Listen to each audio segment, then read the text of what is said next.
most people choose between finance apps based on hype, not function. And that's the biggest mistake you need to avoid. Because two apps can look similar on the surface but behave completely differently when your money is on the line.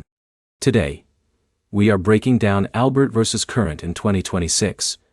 And by the end of this video, you will know exactly which one fits your situation. Let's start fast. Albert is built as a financial assistant. Current is built as a modern banking app.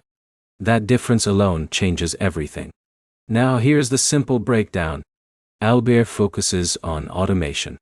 It helps you save money, track spending, and even offers cash advances based on your income history. It is designed for people who want help managing money without thinking too much. Current, on the other hand, acts more like a full digital bank. It gives you a checking account, debit card, direct deposit features, and budgeting tools. It is more hands-on and structured. But here's where it gets interesting. Imagine two users. Alex uses Albert because he struggles with saving. He keeps spending impulsively, so Albert automatically moves small amounts into savings. He does not have to decide anything. Now meet Jake. He uses Current because he wants full control.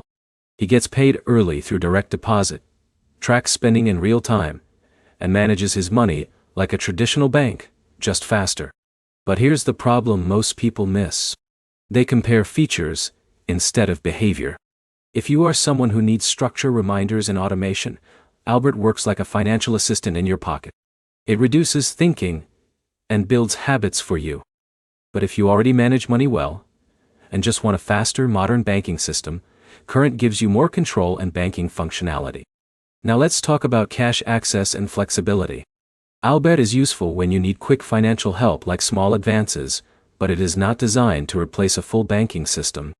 Current is stronger here because it functions as your main bank account with debit card access and direct deposits.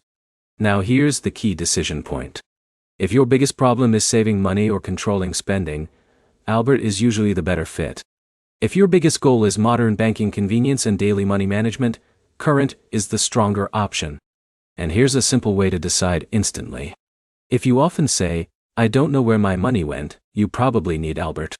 If you say, "I want better banking tools and faster payments," you probably need Current.